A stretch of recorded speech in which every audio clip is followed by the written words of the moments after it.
जय श्री ओम नमः सिद्धेभ्यः। जय श्री ओम नमः सिद्धेभ्यः। जय श्री ओम नमः सिद्धेभ्यः। सर्वमंगल मांगल्यं सर्वकल्याणकारकं प्रधानं सर्वधर्माणां जैनं जयतु शासनं। पंच परमेष्ठी भगवान की आचार्य श्री गुरुवर कुंद कुंद महाराज की जय हो। आचार्य श्री गुरुवर विद्यासागर महाराज की जय हो। बोलिए परम पूज्य जगत गुरु निरापक श्रवण मुनि पुंगव श्री सुधा सागर जी महाराज की, समस्त आचार्य संघ की। पूज्य बन जाने से, महान बन जाने से दुनिया उसकी पूजा नहीं करती। व्यक्ति कितना भी महान बन जाए, कितनी ऊंचाइयों को छू ले, दुनिया उसका मंदिर नहीं बनाती। महान आत्माओं की पूजा नहीं होती है। महान आत्माओं के पंचकल्याणक नहीं होते हैं। भगवान बहुत अच्छे हैं इसलिए अपन उनके पंचकल्याणक मना रहे हैं।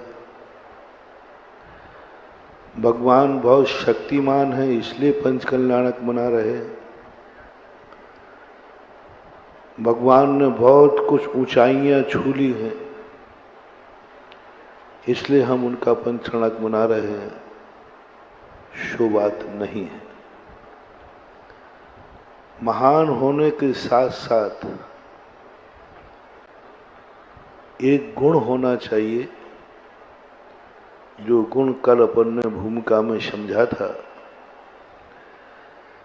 कि तुम्हारे महान बनने से दुनिया को क्या लाभ है। दो प्रकार के। एक, कोई कार्य करने से व्यक्ति को स्वयं को लाभ होता है। जब व्यक्ति को स्वयं का लाभ होता है तो दुनिया कहती है इसमें कौन सी बड़ी बात है।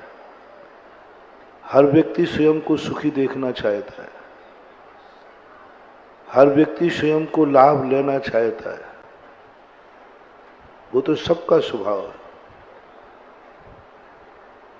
भगवान की क्या विशेषता होना चाहिए। बहुत बड़ी बात कल अपन ने समझी थी कि दुनिया तुम्हें तभी पूजेगी, दुनिया जब भी तुम्हें बुलाएगी, दुनिया जब भी तुमसे संबंध जोड़ेगी, तभी दुनिया के लिए ये पता चल जाए कि ये कोई भी कार्य करेंगे उनका लाभ इन्हीं को नहीं सारे जगत को मिलने वाला है। ये पवित्र बनेंगे। मंगल वह व्यक्ति नहीं है मात्र जो कि स्वयं में बहुत पवित्र बन गया। ऐसी पवित्रता एक कोई सगुन होता है, वह सगुन हमारे जीवन में आ जाए तो हम कह देते हमारा कार्य हो गया, क्योंकि हमारे जीवन में एक सगुन घट गया। शुभ लक्षण मेरे जीवन में आ गए। मेरे शरीर में, मेरी हाथों में ऐसी लकीर है कि मैं सदा सुखी रहूंगा। मेरे चिन्हों में ऐसा संकेत दिख रहा है कि मेरे अच्छे दिन आने वाले हैं, और आज मेरा अच्छा दिन है। मुझे ऐसे संकेत मिले हैं। बहुत अच्छा दिन है और मेरे लिए चक्रवर्ती पद का प्राप्ति होना, चक्रवर्ती पद की, ये सब कुछ है। लेकिन जैन दर्शन कहता है चक्रवर्ती है लेकिन वो पूजा का योग्य नहीं है। समृद्ध है लेकिन वो पूजा के योग्य नहीं है, क्योंकि उसने पुण्य कमाया है अपने सुख के लिए। वो चक्रवर्ती बना, स्वयं बना, वो धनवान बना, स्वयं बना, वो मंगल रूप नहीं। साधु राजा से बड़ा क्यों होता है? साधु के चरणों में चक्रवर्ती भी क्यों झुकता है? क्यों झुकता है? साधु को ही मंगल क्यों कहा जाता है? क्योंकि वो साधु हैं? नहीं। अरहंतों को मंगल क्यों कहा जाता है? क्योंकि उन्होंने कर्मों का क्षय कर लिया, वे सुखी हो गए, अनंत ज्ञान पा लिया, इसलिए वो मंगल हैं?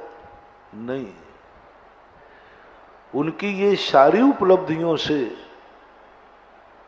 उपलब्धि उनको हुई है, महान वो बने हैं, पवित्र वो बने हैं, लेकिन जिसने भी उनके नाम उनका हुआ है, लेकिन उस नाम में एक विशेषता है कि जो भी उनका नाम ले लेता है उसका सगुन हो जाता है, शुभ हो जाता है। जो भगवान का दर्शन करता है उनका मंगल हो जाता है, अरहंत मंगल। स्वयं का मंगल स्वयं को कभी नहीं होता, कितने बड़े बन जाए, लेकिन जगत के लिए मंगलकारी हो गए, अरहंत मंगलम।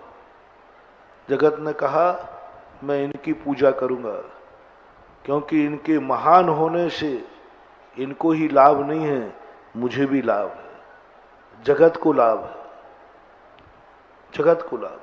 सारा जगत कह रहा है कि मेरा शगुन हो गया। किसी का अच्छा नाम है, सारे जगत में उसका नाम फैल रहा है, बहुत अच्छा नाम है, बहुत, कोई मतलब नहीं है। नाम तुम्हारा है और तुम्हारे नाम को यदि कोई ले लेता है तो क्या उसका सगुन हो सकता है? भगवानों के नाम क्यों लिए जाते हैं? प्रातः स्मरणी क्यों कहा जाता है? क्योंकि इनका नाम लेते ही हमारे सारे अमंगल टल जाते हैं, पापों का क्षय हो जाता है। नाम उनका लेते हैं, भंडारा हमारा भर जाता है। नाम भगवान का लेते हैं, पाप हमारे कटते हैं। जयकार हम भगवान की बोलते हैं, यश हमारा फैलता है। नाम भगवान का लेते हैं और हमारे लिए ऐसे पुण्य के भंडार भर जाते हैं। हम जाप करते हैं किसी नाम के, सारी दुनिया में नाम तो सभी का कुछ ना कुछ तो है, कि हर नाम जाप क्यों नहीं बन पा रहा है? हर नाम को लेने से व्यक्ति अपने आप को शगुन महसूस क्यों नहीं करता? नाम तो रावण का भी नाम था, रावण। यदि सुबह से कोई रावण का नाम ले ले तो उठते ही तो मन में विकल्प आ जाएगा। नाम तो वो भी है, और एक नाम वो भी है जो सुबह से कोई सामने ले दे तो पता नहीं क्यों लगता है आज कुछ अच्छा होने वाला है, क्योंकि उठते ही मुझे फलाने व्यक्ति का नाम याद आ गया। नाम याद आ गया, उस नाम की पूजा होती है, वो नाम जाप बनता है, वो नाम मंत्र बनता है। कि नाम रखा था उनके माँ बाप ने, नाम रखा था सौधर्मेंद्र ने, नाम रखा था गुरु ने, उनको बुलाने के लिए, उनकी पहचान के लिए। जितने भी नाम रखे जाते हैं पहचान के लिए लगे जाते हैं, क्योंकि एक समान अनेक लोग रहेंगे, उनमें से हमें किसी एक को बुलाना है तो हम उसको बुला सकें, इसके लिए नाम रखे जाते हैं। तो सारे नाम ऐसे ही रखे जाते हैं, लेकिन पता नहीं कुछ नाम ऐसे होते हैं जो नाम जाप बन जाते हैं, जो नाम मंगल बन जाते हैं, जिनके नाम लेते ही हमारा जीवन धन्य हो जाता है। नाम रखा नहीं गया था इसलिए सौधर्मेंद्र ने भगवान का नाम रख दिया कि आदिनाथ ऋषभदेव, इसलिए कि सारी दुनिया में लोग जान सकें कि ऋषभदेव कौन है। लेकिन वो ऋषभदेव जैसे उस आत्मा का नाम रखा, लोगों ने कहा ये नाम पहचान के लिए नहीं है, ये नाम तो इतना पवित्र है कि इसकी मैं जाप दूंगा, माला फेरूंगा, ओम ह्रीम आदिनाथ जिनेन्द्राय नमः। और नाम में ताकत देखो कितनी बड़ी आ गई, जाप बन गई नाम, जाप बन गया नाम, नाम मंत्र बन गया। नाम तो गुण विहीन होता है, लेकिन क्या आत्मा का वो नाम रखा, वो नाम मंत्र के रूप में आ गया।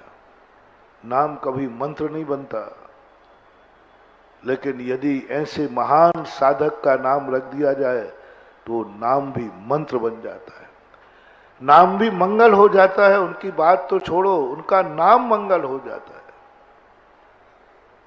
क्या है इस आत्मा में, क्या है इस आत्मा कि उसका नाम मंगल हो रहा है। वो आज है नहीं, उनका नाम मात्र चल रहा है और हमारा कार्य हो रहा है। आज भगवान सिद्धालय में बैठे, हम यहां बैठे, उनका नाम हो रहा, ले रहा हूं और हमारे काम हो रहे। बस अब यहीं से हमारी पूजा शुरू होती है, यहीं से नमोस्तु शुरू होता है। हम भगवान को लाभ देने के लिए पंच कल्याणक नहीं करते हैं। भगवान महान है इसलिए हम नमोस्तु नहीं करते हैं। भगवान ने तपस्या की है इसलिए हम नमोस्तु नहीं करते हैं। भगवान को नमोस्तु करने से हम महान बन जाते हैं, इसलिए हम नमोस्तु करते हैं। भगवान का अभिषेक हम इसलिए नहीं करते हैं कि वो महान है, वे पूज्य हैं, बहुत गुणवान हैं, बहुत शक्तिमान हैं। नहीं, उनके अभिषेक करने से मेरे पाप धुल जाते हैं, इसलिए हम अभिषेक करते हैं। हम भगवान हैं इसलिए उनका मंदिर नहीं बनाते हैं, क्योंकि वो भगवान है, बनाना ही पड़ेगा, भाई भगवान है। नहीं, भगवान होंगे तो बने रहे भगवान। मैं क्यों अपना मंदिर बनाऊं, मैं क्यों अपने पसीने के कमाऊ लगाऊं। भगवान को रहना है, वो खुद का मंदिर बना ले, जैसे हम लोग बनाते। कैसी बात है। हम साधारण लोग, आप गृहस्थ लोग साधारण हैं, तो भी अपना रहने का मकान स्वयं बनाते हैं। और ये तो त्रिलोकीनाथ है, शक्तिमान है, अपने रहने के लिए खुद का मंदिर बना ले ना, खुद कितना बढ़िया रहेगा। बोलो, भगवान अपना खुद का मंदिर बना सकते हैं या नहीं? शक्ति है कि नहीं है? तो बना क्यों नहीं लेते? क्यों नहीं बना लेते? बेचारे संसारी प्राणी 1-1 रुपया मुश्किल से कमाता है, पसीना मुश्किल से बहाता है, अपना मकान बनाए और भगवान का और बनाए, और बड़े हैं, त्रिलोकीनाथ हैं।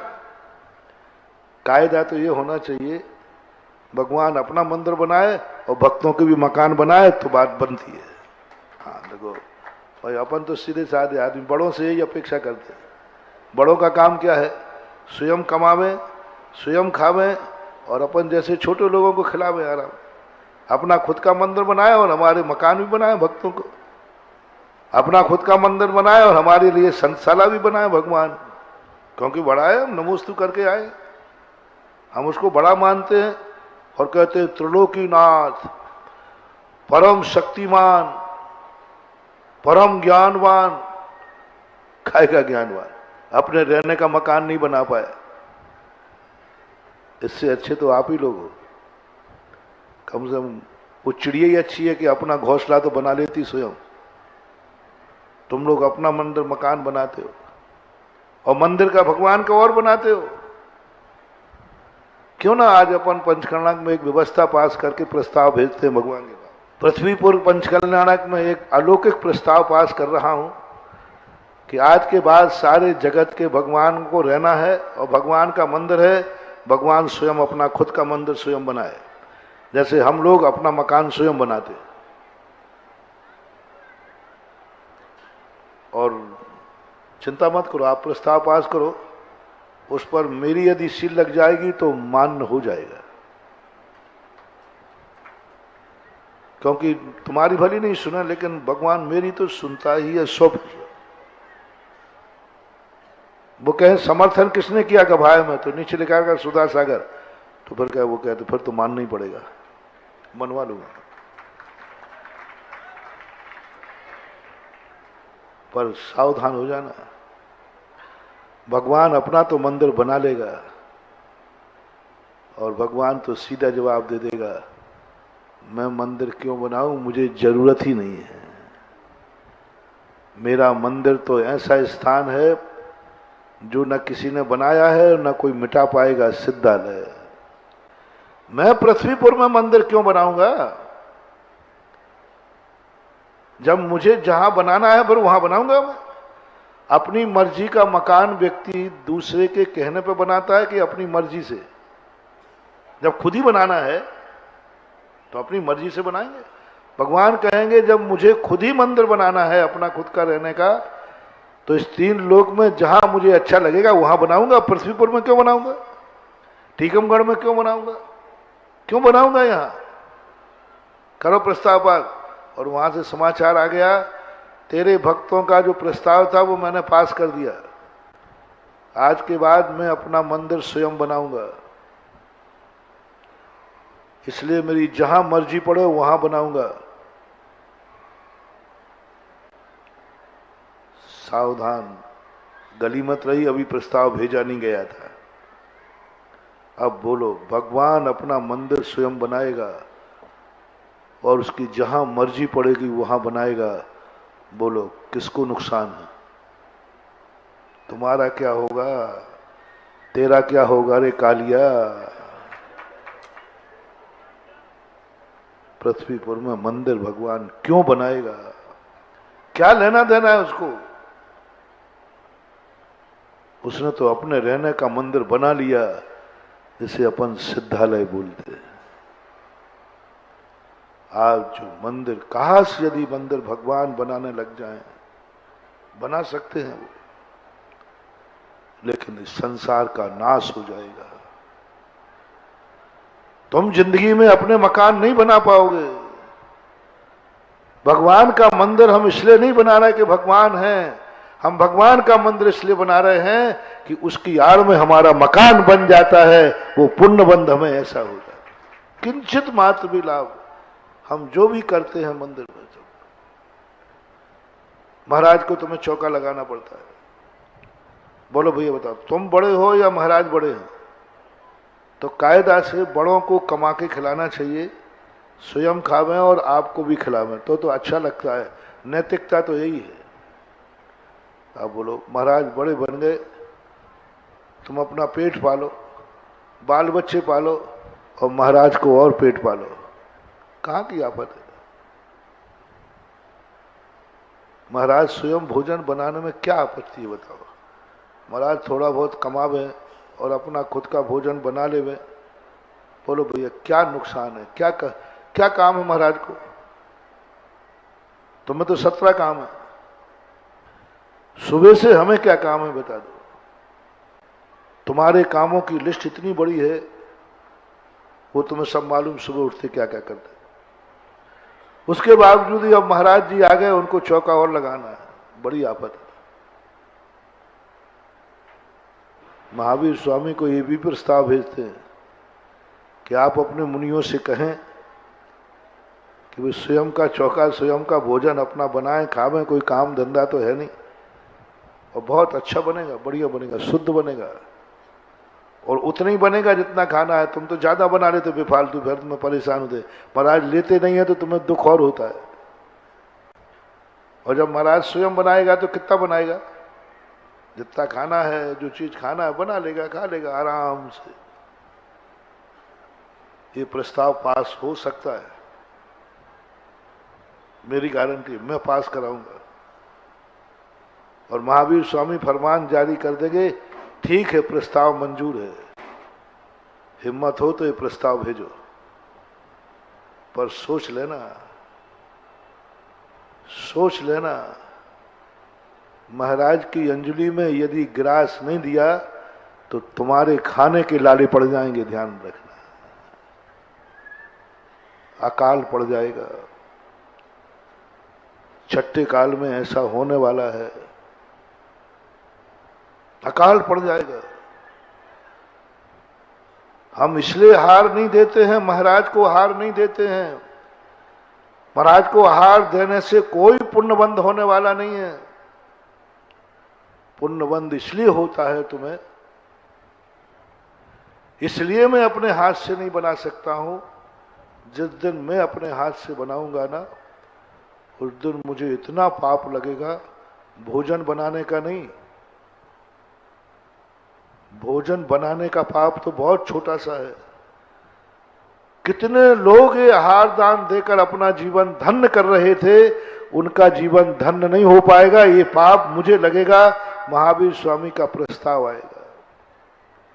जब तू आहार को निकलता है, कितने लोगों के जीवन धन्य होते हैं, कितने परिवारों के घर धन्य होते हैं, कितना जीवन कितना होता है।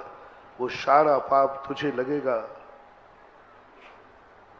और गृहस्थ यदि ये करने लग जाए कि बल्कि महाराज का बना हुआ तुम खाओगे,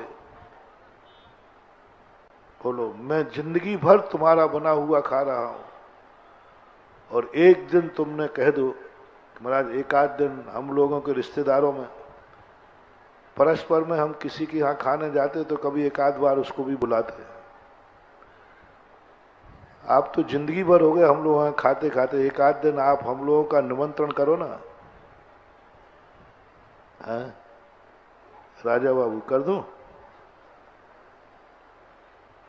कर दूं एक दिन भोजन हमारी तरफ से? अभी घोषणा मत करना, अभी पूछ रहा हूं। बोलो।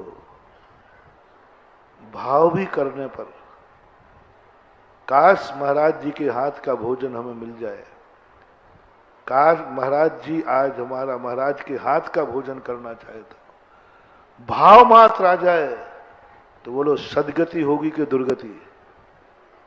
जल्दी बोलो। नियम से दुर्गति, यहीं से डायरेक्ट जाओगे। महान आत्माओं के हाथ का भोजन नहीं किया जाता, महान आत्माओं को अपने हाथ का बना भोजन कराया जाता है। आप इसलिए भोजन नहीं दे रहे हो कि महाराज को भोजन चाहिए है।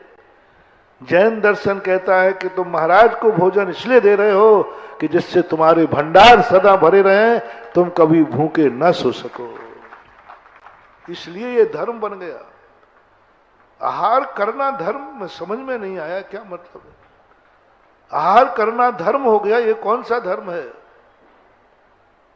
जो धर्म की परिभाषा अपन ने कल बनाई थी, वह धर्म हो जाता है, क्रिया किसी में होती है, कल्याण किसी का होता है, उसका नाम धर्म है। पेट किसका भरता है? महाराज का। जीवन धन्य किसका होता है? बस इसलिए ये धर्म है। परिभाषा बनाना, बहुत बड़ी परिभाषा दे रहा हूं, धर्म की सरल और सस्ती परिभाषा दे रहा हूं। बड़ी बड़ी परिभाषाएं तुम्हें समझ में नहीं आती है, मैं सरल परिभाषा दे रहा हूं। धर्मात्मा कौन है, धर्म कौन है, बड़ा आदमी कौन है, तुम्हें किसका आदर्श मानना है, किसकी छाया में रहना है, किसका नाम जपना है, किसको नमस्कार करना है, किसका आशीर्वाद लेना है। बस एक सूत्र बनाओ, क्रिया उसकी हो रही हो और लाभ तुम्हें हो रहा हो, बस वही धर्म है, वही धर्मात्मा है। पेट महाराज का भर रहा है, भूख महाराज की मिट रही, इसमें कोई संदेह नहीं है। लेकिन जीवन धन्य महाराज का नहीं हो रहा है, भक्त का हो रहा है। लेने वाले को लाभ हो रहा है, भूख मिट रही है, लेकिन देने वाले का जीवन जन्म जन्म धन्य हो रहे हैं। इसलिए आहारचर्या लोग देख न जाते हैं। मैं पहले बहुत, अब तो नहीं चिड़चिड़ाता, शुरू में मेरा नेचर था, जब आप लोग जैसे थे, हम किसी का महाराज का आहार देखने नहीं जाते थे। बोले क्या देखना आहार, शांति से करने दो ना। सबको मना करते थे। मैंने कि क्या तुम लोग महाराज के हार देखने जाते हो, इसलिए जाते हो कि महाराज क्या खा रहा है, कहीं गड़बड़ नहीं खा ले। लोग हमें समझा देते, अपन को समझ में आती नहीं थी। क्या जाने आहार कर रहे, महाराज को भूख लगी है, महाराज भूख मिटाने के लिए आए हैं तो भूख मिट जाएगी, उनको शांति से करने दो, देखने नहीं जाना। अब पता चला है मुझे कि महाराज आहार करने जाते ही नहीं हैं। महाराज तो किसी भक्त के जीवन को धन्य करने के लिए जाते हैं। आहार तो बहाना है, आहार तो निमित्त है। जिनका आहार देखना ही जन्म जन्म के पाप काट दे। जब वो कहानी पड़ी कि नौला, बिलहरी, बंदर मात्र आहार देख रहे थे, देखने मात्र से इतना पुण्य बंद हो गया। जिनकी क्रिया, खाने की क्रिया, देखने मात्र से जीवन धन्य हो रहा है, देखने मात्र से। महात्मा महाराज का आहार देख रहे हैं बाहर खड़े हुए लोग, उस भोजन की क्रिया जो महाराज के दुख को दूर करती है, क्षुधा मिटाती है, उस क्रिया को देखने मात्र से श्रावक का जीवन धन्य हो रहा है। इसलिए यह क्रिया भी धर्म हो गई। देने वाला धन्य हो रहा है, वो दान की क्रिया धर्म हो गई। अनुमोदना करने वाला धन हो रहा है, वो धर्म। ऐसे दुनिया में किसकी क्या क्रिया देखने से आपको महसूस होता है कि मैं धन्य हो गया? अभिषेक में चमत्कार किस लिए? इसलिए कि भगवान का अभिषेक हो रहा है? नहीं, नहीं बंधु। विशेषता देखना, अभिषेक भगवान का ही होता है, लेकिन पाप किसके कटते? जीवन धन्य किसका होता है? भगवान को कोई लाभ होवे या नहीं होवे, है ही नहीं।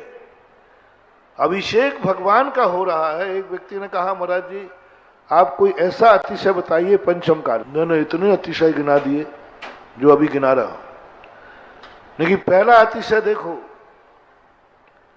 आज तक दुनिया में कोई नहाता है और दूसरा फ्रेश हो जाता है। नहा कोई रहा है और बाहर भैया मैं तो फ्रेश हो गया, बोले क्यों? बोले उसने नहा लिया ना। हमारे मंदिर का हैसियत है, देखो निहन भगवान का होता है और फ्रेश भक्त हो जाता है। नहन भगवान का हो रहा है और शांति भक्त को मिल रही है, सबसे बड़ा अतिशय। पूजा भगवान की हो रही है और पुण्यबंध मुझे हो रहा है।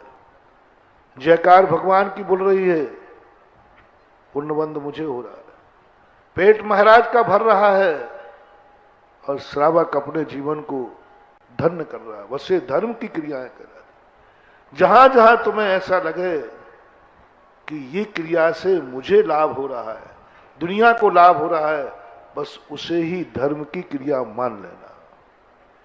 अब वो धर्म घर से भी शुरू हो सकता है, माँ बाप से भी शुरू हो सकता है, परिवार से भी शुरू हो सकता है, पड़ोस से भी शुरू हो सकता है। आप बस उसको खोजो जो क्रिया वो करेगा और लाभ तुम्हें होगा, लाभ तुम्हें होगा। और उसका उद्देश्य ये और बन जाए कि मैं अपने लिए नहीं जा रहा हूं, मैं सामने वाले का जीवन धन्य कर रहा हूं। आपके जन्म के बाद आप घर में पिताजी को मानना, ऐसी कौन सी पिताजी का क्रिया है जिससे तुम्हें लाभ हुआ है? वहीं से पूज्यता करना, वहीं से वो किया उन्होंने है, लेकिन लाभ तुम्हें हो। माता पिता पूज्य क्यों हो जाते हैं? दंपति पूज्य नहीं होते, दंपति पूज्य नहीं होते, माता पिता पूज्य हो जाते हैं। बेटा पूछता है क्यों? उन्होंने अपने लिए शादी की थी, उन्होंने अपने इंद्रिय सुख के लिए एक दूसरे को स्वीकार किया था, लेकिन उन्होंने क्रिया की, जन्म तुम्हारा हो गया, पिताजी जय जिनेंद्र पूजनी हो गए। माता पूजनी हो गई, किसके द्वारा? बेटे के द्वारा। उन दोनों ने शादी की थी, तुम्हारे जन्म के लिए कोई शादी नहीं करता है, कोई भी शादी नहीं करता महानुभाव।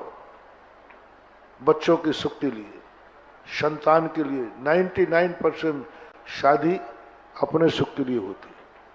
मरु देवी और नाभि राय ने भी शादी अपने लिए की थी। उनको खबर नहीं थी कि हमारी कोख में तीर्थंकर जन्मेंगे, कोई पता नहीं था, कोई खबर नहीं थी। किसी भी तीर्थंकर माता पिता को शादी के पहले मालूम नहीं होता कि हमारे घर में तीर्थंकर का जन्म हो। हमारे लिए ऐसा माता को शादी के पहले पता नहीं रहता कि मेरे घर में कभी तीर्थंकर का जन्म हो। इसका प्रमाण पत्र पूज्यवर जिनसेन स्वामी हरिवंश पुराण के अंतर्गत, जब समुद्र विजय के यहां कोई संतान नहीं हुई, उनके छोटे भाइयों के संतान हो गई, लेकिन समुद्र विजय 10 भाई थे, सबसे ज्येष्ठ थे।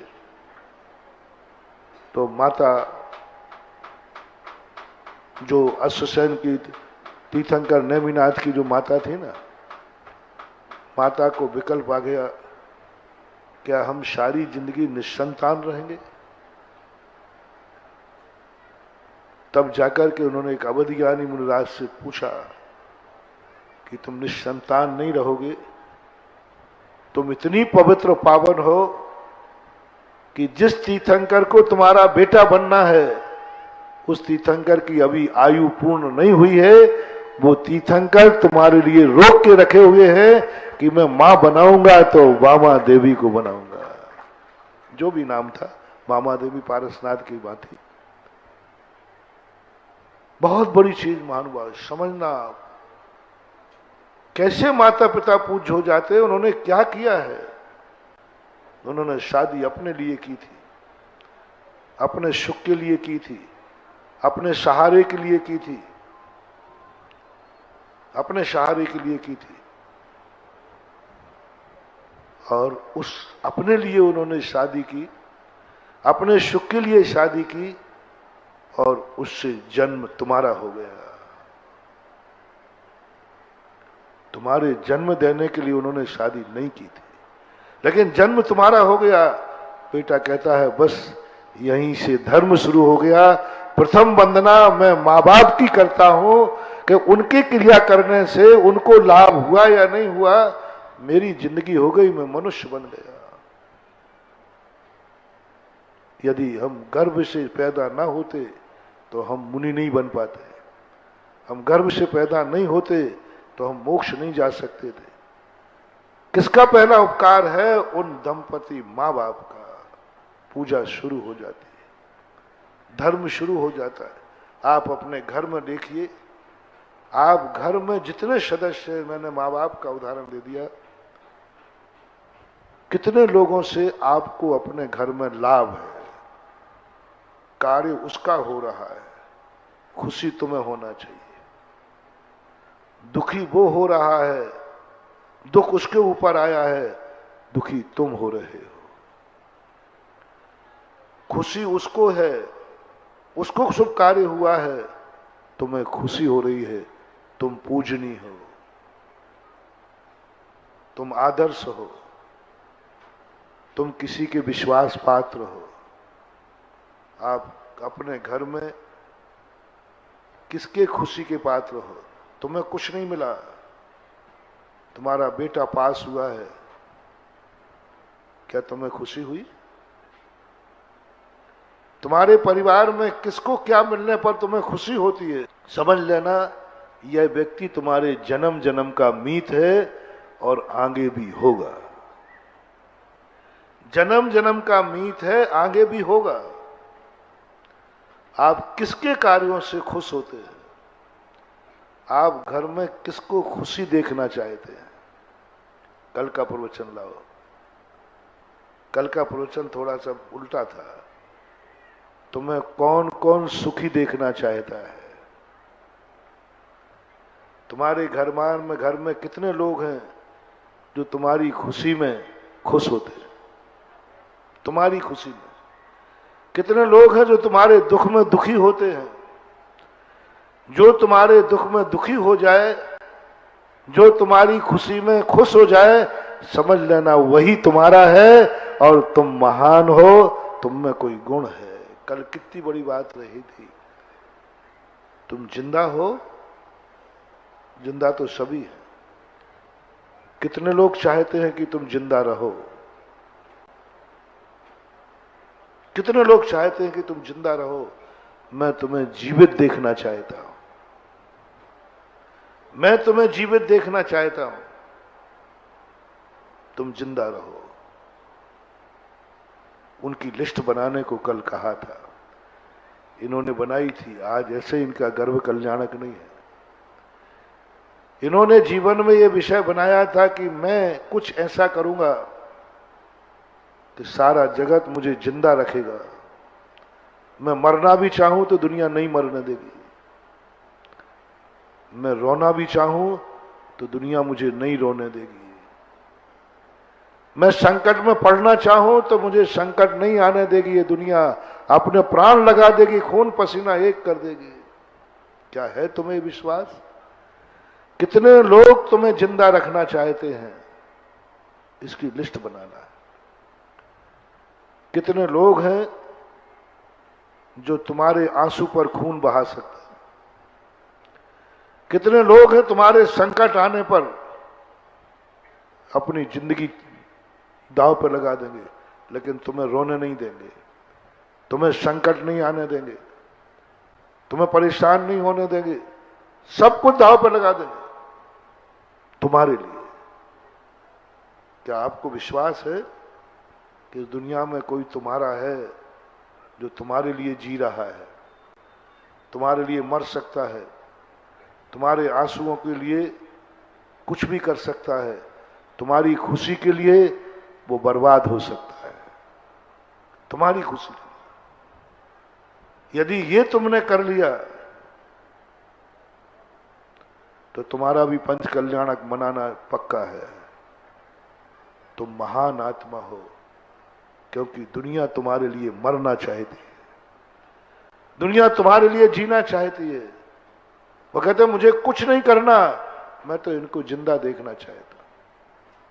जो भगवान के लिए मैंने कल कहा था, ऐसी ताकत किसके पास आती? कौन दुनिया के लिए जीना चाहता है? कौन इनके लिए मरना चाहता है? उसका दूसरा प्रश्न आज दे रहा हूं। आप किसके लिए जी रहे हैं? उसका नाम बताओ। किसके लिए जी रहे हैं आप नाम बताओ। महाराज मैं अपने लिए जी रहा हूं। वो तो चींटी भी जी रही है, वो तो सारी दुनिया जी रही है। अपने लिए तुम जिंदा रहना चाहते हो? नहीं महान बात, तुम कभी महान नहीं बन पाओगे। तुम किसके लिए जी रहे हो उसका नाम बताओ। तुम्हारे जीने से कितनों को लाभ है? कितनों को लाभ? बेटे को लाभ है, परिवार को लाभ है। कोई बात नहीं, आप बोल दो, पर आज मैं बेटे के लिए जिंदा रहना चाहता हूं, मैं परिवार के लिए जिंदा रहना चाहता हूं। किसी को तो जिंदा रहो। तुम तो मात्र अपने लिए जिंदा रहना चाहते हो। जो अपने लिए जिंदा रहना चाहता है वही संसार का सबसे बड़ा पापी है, राक्षस है, दानव है, हिंसक शेर है। शेर भी अपने लिए जीना चाहता है, नाग नागिन भी अपने लिए जीना चाहते हैं, राक्षस अपने लिए जीना चाहता है, अपनों को भी मार डालता है। जो अपने लिए जीना चाहता है उस पर कभी विश्वास मत करना, वो संसार का सबसे बड़ा पापी है। वो अपनों को भी एक दिन मिटा देगा। हमारे शास्त्रों में इन्हीं आदिनाथ के पूर्व भव की कहानी आती है कि इनका एक बेटा था, बहुत प्यारा था। एक दिन वो जंगल में बैठे हुए थे, एक बंदर अपनी बंदरी को छाती से लगाए हुआ था, बच्चे को। तो आदिनाथ का जीव अपने बेटे केशव से बोलता है, देख बेटा, ये बंदर अपनी बंदरी से कितना प्यार करता है, कितना प्यार करता है, इतना मैं तेरे से करता हूं। थोड़ी देर बाद बरसात हुई, पानी की बाढ़ आई, नदी में पानी बढ़ता गया, बढ़ता गया, बच्चा चिपका रहा, यहां तक पानी गया। उसी बंदरी ने जो बच्चे को चिपकाई थी, अपने बचाने के लिए बच्चे को नीचे पटका, उस पर खड़े होकर के और अपनी जिंदगी बचा ली। बेटा मर गया और वो भी मर गई। ये कहानी पूज्य वज्र सेन स्वामी ने महापुराण में लिखी और यहां ये संदेश दिया कि जो अपने लिए जीना चाहता है वो एक दिन अपने बेटे की हत्या करके जिंदा रह जाएगा। अपने लिए जीना चाहता, मैं अपने लिए जीना चाहता हूं, बस हमें कोई मतलब नहीं दुनिया से, ऐसा व्यक्ति बहुत खतरनाक है, बहुत खतरनाक। वो अपनों को सबको मार डालेगा। ऐसे व्यक्ति का संग तुरंत छोड़ देना, चाहे भली वो बाप क्यों ना हो, चाहे भली वो मां क्यों ना हो, क्योंकि ये दुनिया में अपने लिए जीना चाहता है। इसलिए मैं सबसे छोटी शुरुआत करना चाहते, आप सबसे पहले आज के प्रवचन का मोटिवेशन है, आप किसके लिए जीना चाहते हैं और कौन आपको जिंदा रखना चाहता है। दो बातें, उसको खोजो, घर से शुरू करो और तुम भी शुरू करो, तुम किसके लिए जिंदा रहना चाहते।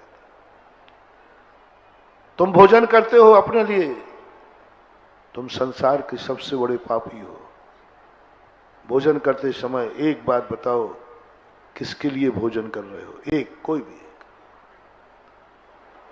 भोजन करते, तुम धन कमाते हो अपने लिए, ये तो पापी भी कमाता है, डाकू भी कमा लेता है। एक नाम बताओ, तुम किसके लिए कमा रहे हो, किसके लिए खा रहे हो, किसके लिए जी रहे हो। चलो, तुम्हारे मन में विचार आते हैं, ये जो तुम विचार कर रहे हो, ये इससे किसको लाभ है?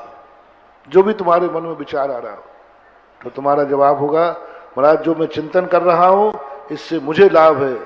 तुम्हारा मन संसार का सबसे बड़ा पापी है, कुछ भी कर सकता है, क्योंकि वो जो सोच रहा है सब अपने लिए सोच रहा है। महानुभाव, 24 घंटे में एक बात जरूर सोचना, जो तुम्हारे लिए नहीं हो, किसी दूसरे के लिए सोचिए। मैंने अच्छी बात, एक अच्छी बात सोचना जिसमें स्वयं को लाभ है तो है, लेकिन यह जो मैं सोच रहा हूं इससे फलाने व्यक्ति को लाभ होगा। सोच मैं रहा हूं, लाभ उसका होगा। माला मैं फेर रहा हूं, लाभ उसका होगा। भगवान का नाम का ध्यान मैं कर रहा हूं, लाभ उसको होगा। जिंदगी में एक कोई चीज सोचना 24 घंटे में एक बार, जिसका लाभ तुम कह सको गुरु से, महाराज सोच मैं रहा हूं, लाभ हो रहा। तुम्हारी आंखें में तुम सब कुछ देखते हो, सब कुछ देखते हो, किसके लिए देख रहे हो?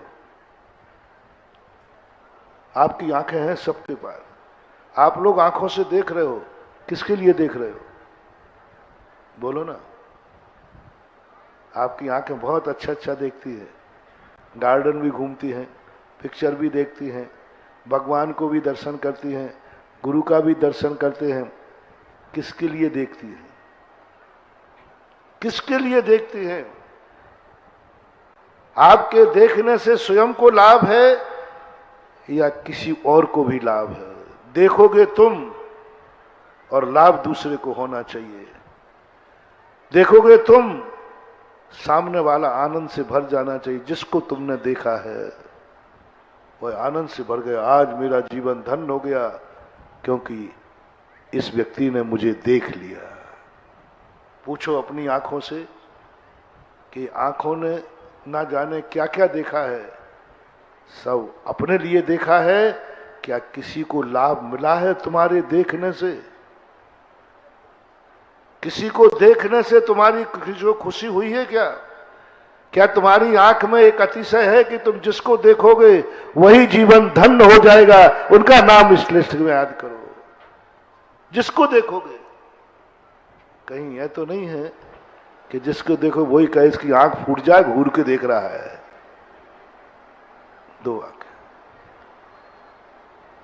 फोड़ना चाहेगा सामने, इसकी आंखें फूट जाए, अंधा हो जाए, जब देखो जब बुरी नजर से देखता है।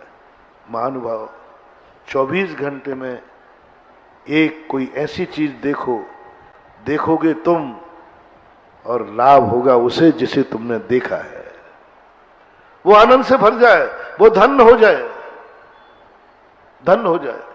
आज मैं धन्य हो गया क्योंकि इन्होंने मेरी तरफ देख लिया। आनंद। यदि तुम अपने परिवार को भी धन्य कर सकते हो तो करो। भगवान तो नहीं बन जाओगे, लेकिन अच्छे तुम बेटा बनोगे, अच्छे तुम बाप बनोगे, अच्छे तुम भाई बनोगे, अच्छे तुम पति बनोगे, अच्छे तुम पड़ोसी बनोगे। कम से कम कभी तो तुम्हारी आंख में एक गुण है कि तुमने किसी को देखा था और वह व्यक्ति खुशी से भर गया, इन्होंने मुझे देख लिया। यदि और अच्छे बनना चाहते हो, क्यों साधु ने क्या किया है? क्यों मरते हो साधु के ऊपर? यदि किसी को तुम्हें पता चल जाए कि महाराज जी कह रहे थे कि आज मुझे फलाने व्यक्ति का ध्यान हो रहा है, ये सुनते ही कैसा लगेगा? है? और एक वो व्यक्ति भी है, कह रहा था आज मुझे फलाने व्यक्ति का ध्यान आया, तो घबरा जाए, अब मेरी बारी है। आंख को इतनी पावन बनाओ जिससे देखो वो धन्य हो जाए। साधु ने कुछ नहीं किया मानो, साधना कुछ है नहीं चीज। तुम लोग ये साधना जैसे समझते हो, तपस्या जैसे समझते हो, ये कोई बड़ी चीज नहीं मान पाओ। जैन दर्शन में तपस्या का कोई ज्यादा महत्व नहीं। इसको बाह्य क्रिया में डाल दिया, साइड में डाल दिया। उन्होंने कहा, हे साधक, हे साधु, तुम्हारी आंख है, तुम देखते हो, तुम्हारी आंख से देखने पर कितने जीवों को सुख मिलता है ये बताओ। तुम जिसकी तरफ देख लो उसको पुलकित हो जाए, आज मैं धन्य हो गया, महाराज ने मुझे आंख उठा के देख लिया। समझ लेना वही तुम्हारा गुरु है, समझ लेना वही तुम्हारा आदर्श है, समझ लेना वही तुम्हारा गार्जियन है, समझ लेना वही व्यक्ति तुम्हारी जिंदगी में काम आएगा जिसके देखने से तुम धन्य हो जाओ। दिगंबर जैन साधु को कुछ नहीं चाहिए, बस एक ही बात चाहिए है, जिसको देखूं वो धन्य हो जाए, जिसके नगर में चले जाऊं तो नगर धन्य हो जाए, जिसके घर में चला जाऊं वो घर धन्य हो जाए, जिसके हाथ से आहार ले लूं उसका धन धन्य हो जाए, बस सामने वाला धन्य हो जाए। यही साधु का सबसे बड़ी साधना, तपस्या और अतिशय है। मुझे क्या मिला है सवाल ही नहीं। भाव भी नहीं आना चाहिए कि उस नगर में जाऊंगा तो मुझे लाभ होगा, इस व्यक्ति को देखूंगा तो मुझे लाभ होगा, इस व्यक्ति से बात करूंगा तो मुझे लाभ होगा। यदि ये साधु को ये भाव आ गया, समझ लेना वो साधुपने से गिर गया। मुझे क्या लाभ होगा? और साधु के मन में ये भाव आ जाए कि यदि मैं आंख उठा के इसको देख लूं तो ये बेचारा बच जाएगा, आंख उठा के देख लूं तो ये जीवन धन्य हो जाएगा, आंख उठा के देख लूं तो इसकी जिंदगी बच जाएगी। बस यही शादी। परोपकाराय सताम विभूति, परोपकार के लिए शादियों की सारी विभूति परोपकार के लिए होती। आज भगवान का हर क्रिया जगत का कल्याण कर रही है, हर क्रिया सारे जगत को धन्य कर रही है। आज पृथ्वी पर भगवान रात में अवतरित हुए हैं। भगवान का अवतार नहीं हुआ है, पृथ्वीपुर का कल्याण हुआ है। आज भगवान का अवतार नहीं हुआ है, आज भगवान धन्य नहीं हुए हैं, आज माता मरु देवी धन्य हुई है। बोलो, दुनिया के बेटे मां को पाकर धन्य होते हैं, एक बेटा ऐसा है जो बेटे को पाकर मां धन्य हो जाती है। दुनिया यही कहती है हमारे मम्मी पापा को पाकर मैं धन्य हूं। आज मरु देवी कह रही है मैं धन्य हो गई बेटा, तू मेरे गर्भ में आ गया। आज नाभिराय धन्य हुए हैं, आज अयोध्या धन्य हुई है, आज भगवान धन्य नहीं हुए हैं, आज पृथ्वीपुर धन्य हुआ है, क्योंकि यहाँ भगवान का अवतरण हुआ। बस ये अनुभूति हमें करना, जो मैं कल से भी कह रहा हूं कि तुम्हें क्या मिला है भगवान के पंच कल्याणक से। तुम्हें ये महसूस हो रहा महाराज जी भगवान के पंच कल्याण से क्या मिला है, यही है करोड़ रुपया खर्च हो गया, इतना पंडाल में चला गया, इसमें चला गया, इसमें आपके आने से हमें लाभ क्या है महाराज बताओ। जहां आप जाते हो बस सुधा सागर गया नहीं और तिजोरियां खाली हुई नहीं। महाराज को बुला के कई लोग कहते महाराज बोला क्या करोगे, ये तिजोरी भरने वाला बाबा नहीं है, ये तिजोरी टीकमगढ़ वालों तिजोरी भरी है कि खाली हुई है, और पृथ्वीपुर वाले और बुला लो हमें। अरे सारे दुनिया वालों अब तो अकल लाओ, तुम ललितपुर वालों से सीख लो, टीकमगढ़ से सीख लो, महरौनी से सीख लो, पृथ्वीपुर से सीख लो, अब तो सीख लो। कभी सुधा सागर को भूल के मत बुलाना, क्योंकि ये आता है और तिजोरियां खाली कर देता है, और पक्का है मैं करवाता हूं, खाली करवाता। और मेरी जिंदगी में नियम है बेटा, मेरे भक्त बने रहोगे ना तो मैं सदा तिजोरियां खाली करता रहूंगा। खुली कहना, खुश रहना। जिनको बनना हो भक्त तो बनो, और नहीं बनना हो तो पधारो। जिनको कट्टी करना हो करो, आज ही कर लो, आज ही कर लो जिनको कट्टी करना है। मैं तो तिजोरी खाली कराता आया हूं, करा रहा हूं, और जब तक दुनिया में रहूंगा भक्तों की कराता रहूंगा, रहूंगा, रहूंगा। ये साधु मेरा संकल्प है। जिनको उम्मीद हो कि महाराज मेरी तिजोरी भर देंगे, तो तुमने गलत नंबर डायल कर लिया, किसी दूसरे महाराज को पकड़ो। तिजोरी भरने वाले महाराज को पकड़ो जो तुम्हें लक्ष्मी यंत्र देंगे, कुबेर यंत्र देंगे, ये कहें आओ इससे तुम्हारी व्यापार, अपना काम तो है तुम कमाओ और खाली मैं कराऊं। क्योंकि साधु का नेचर ही है, तुम बनाते हो, तुम कमाते हो, और तुम अपना बनाया और कमाया एक हाथ से खाते हो। तुम बनाते हो, तुम कमाते हो, और मैं जाके दोनों हाथ से खा के आता हूं। ये है मेरा ठाठ, दोनों हाथ। और कमाया तुमने, बनाया तुम्हें अभी खाना नहीं मिला, उसके पहले। जिसको भक्त बनना हो तो बनो, डंके की चोट पे कह रहा हूं। बनाओगे तुम बेटा, तुम्हारे खाने के पहले मैं खाऊंगा, बच जाए तो खा लेना, नहीं तो ठन ठन गोपाल। और तुमने बनाया एक हाथ से खाओगे, और मैं अपने भक्त के यहां जाऊंगा ठाठ से, और दोनों हाथ से खाऊंगा। थोड़ी सी गड़बड़ की तो ये चला, रोते रह जाओगे। बस यही तो है। तिजोरी भरने पर तो दुनिया खुशी मना लेता है, लेकिन किसी के लिए तिजोरी खाली करना पड़े और आनंद आ जाए, इसी का नाम धर्म है। इसी का नाम धर्म है। खाली करने पे आनंद, खाली करने पे। बस जिनको खाली करने में आनंद आवे, उनको मेरा भक्त बनने का पूरा अधिकार है। और जिनको तिजोरियां खाली करना हो वो मुझे बुलावें, नगर में आगमन करावें, नहीं तो कृपया कर श्रीफल चढ़ा दिए हो तो वापस ले लेवें। मेरा तो नहीं, मैं तो जिंदगी में एक ही बात सानना चाहता हूं, हमें वो भक्त चाहिए जिनको खाली होने में आनंद आता है, अवभाग्य मानते हैं मेरा जीवन धन्य हो गया कि महाराज के आने से हमारे नगर का पंच कल्याणक हो गया, हम धन्य हो गए कि महाराज के आने से हमें बोली लेने का मौका मिला। करोड़ रुपया तुम्हारे खर्च हुए हैं कि उन करोड़ रुपया खर्च करके तुमने आनंद आया है।